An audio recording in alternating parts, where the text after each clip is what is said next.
From the KUOW newsroom, this is Seattle Now. I'm Paige Browning with a roundup of today's top stories. It's Friday, September 5th. A warm welcome to rain in the forecast. Wildfire smoke continues to clog up air quality in the Puget Sound region, but a chance of showers this weekend could help. Here's what Dana Felton with the National Weather Service says. If we get a little precipitation, that'll knock the particulate out of the atmosphere as well. So we should see a bit of an improving trend over the weekend as far as air quality goes. And this weekend in general will start showing signs that we're finally heading into fall. We have a little more detail on what that'll feel like from meteorologist Dustin Guy at the Weather Service. We have an area of low pressure offshore that's going to start to affect us over the weekend, and especially into the first part of next week. So by the time we get into Saturday and especially Sunday, Monday, Tuesday, we'll be looking at temperatures cooling off quite a bit. We'll be struggling to get up to maybe 70 degrees or so for much of the weekend into early next week. And we'll see periods of showers, especially by Sunday. He says temperatures might stay a little higher for the next few weeks, but sweater weather is just around the corner. As we look at the month of September, the average high temperature takes a bit of a dive, but that's definitely more pronounced as you get into October. So we just kind of have to hang tough here for the next couple of weeks, but we'll see the cooler temperatures really start to show themselves as we get into the beginning of the fall season. By the way, fall officially begins on September 22nd. Another big story we're following this Friday, where are all the international students? The Trump administration's heightened scrutiny of student visas and travel bans on 12 countries are affecting Seattle area community colleges. They've increasingly relied on international students as local enrollment has fallen. Ann Dornfeld reports. Last year, more than 1,000 international students attended Bellevue College. 20% were from the Democratic Republic of Congo and Kyrgyzstan. Both countries, the State Department has said it may add to the travel ban due to security risks. Jean-Darc Campbell heads Bellevue's international program. He says a student visa slowdown means some new and returning students are still waiting to see if they'll be allowed in the country. The reality with the current government is the fact that you don't know. Every day there is something new.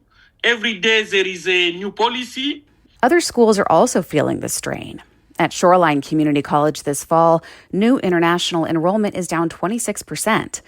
Colleges say they won't know the full impact until they see who makes it to campus at the end of the month. Ann Dornfeld, KUOW News. We'll take a deeper dive on this story on our special Saturday episode of Seattle Now.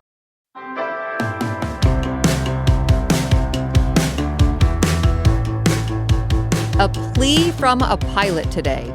A former Alaska Airlines pilot accused of trying to cut the engines of a flight in 2023 has reached plea deals with federal and state prosecutors. Joseph Emerson was riding in the cockpit of a Horizon Air flight from Everett to San Francisco when he was subdued by the crew. Emerson told police he had taken psychedelic mushrooms and hadn't slept in over 40 hours.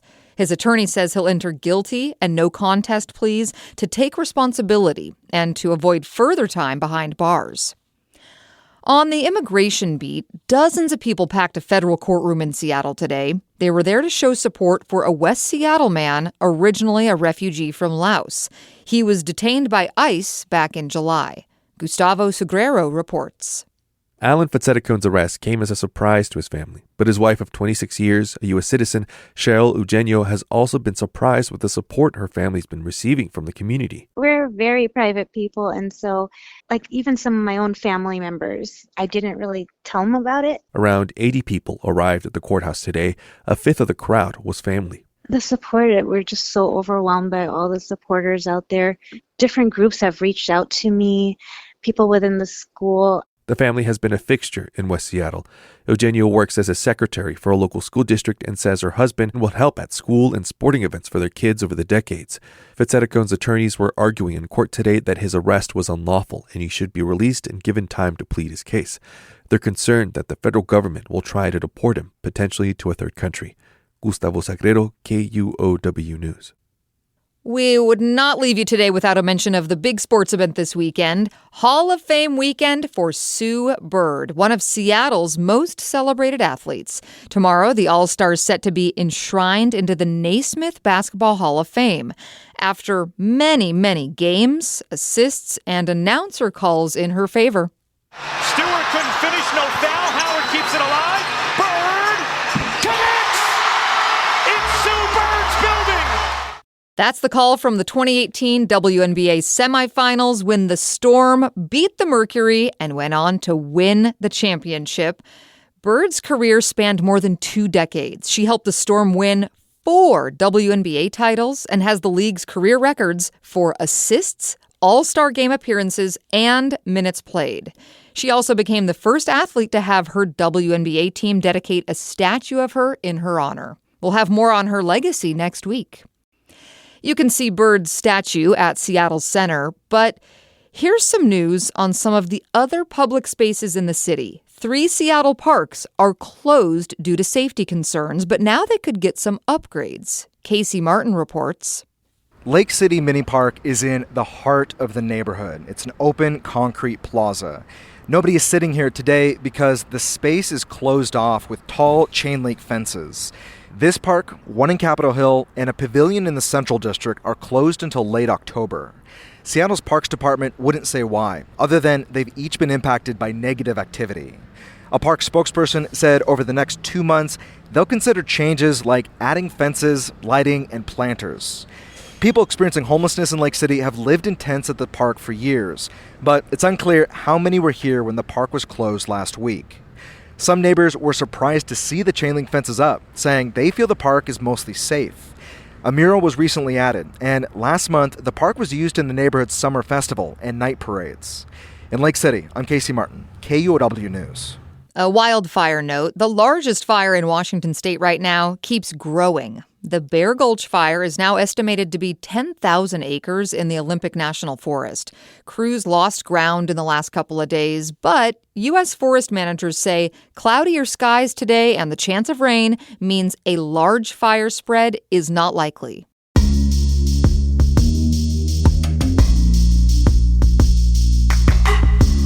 The race for mayor continues, but all the while, Mayor Bruce Harrell remains busy running the city. This week, Harrell has a proposal to expand food access across the city. His plan includes a $12 million initiative subject to the city council's approval. Noelle Gasca has more. There's no single solution to addressing grocery store closings and food deserts, says Seattle Mayor Bruce Harrell. That's why he wants the council to back his, quote, holistic proposal to put healthy and affordable foods in the hands of Seattleites. Harrell's initiative would double the budget of the Seattle Fresh Bucks program, which helps low-income families buy fruits and vegetables. It would also put $1 million towards addressing shoplifting and property damage to stores. Harrell says the city will also seek legislation to exempt groceries and pharmacies from Washington state's business and occupation tax once the state legislature kicks off a new session in January. Noelle Gasca, KUOW News. We're looking at news on our station again today. Former Washington State Senator Joe Fain will not serve on KUOW's board of directors. His nomination for the station's governing board sparked controversy when it became public last week. KUOW politics editor Kat Smith has more. Joe Fain was a rising star in the state Republican Party when he was accused of rape by a Seattle city employee in 2018. That allegation was the subject of a KUOW News investigation. Fain later lost his re-election bid to the state Senate. Now he serves as head of Bellevue's Chamber of Commerce and was briefly a nominee for KUOW's board of directors. In a meeting Thursday afternoon, an executive committee of the board decided to drop Fain's nomination. Members of the board did not respond to questions about Fain's nomination or their consideration process for new board members. KUOW's board oversees the radio station's finances. The newsroom is independent from the board. I'm Kat Smith reporting.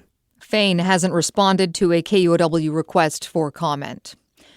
Finally today, the Fred Hutchinson Cancer Center is celebrating 50 years. It opened its doors on this day in 1975, focused on discoveries in cancer, HIV, and basic science. The early research at Fred Hutch focused on treating blood cancers with bone marrow transplants. Director Tom Lynch credits the center's success to its roots in Seattle. Seattle is a center of innovation. And if you look at the growth of Microsoft and Amazon and Costco, it's not crazy to think that that same cauldron of innovation would have launched the Fred Hutch. Fred Hutch has gone from fewer than 300 employees to more than 6,000 and racked up 3 Nobel Prizes.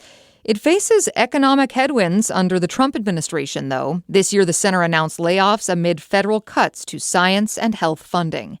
You can hear more on that on our Saturday episode.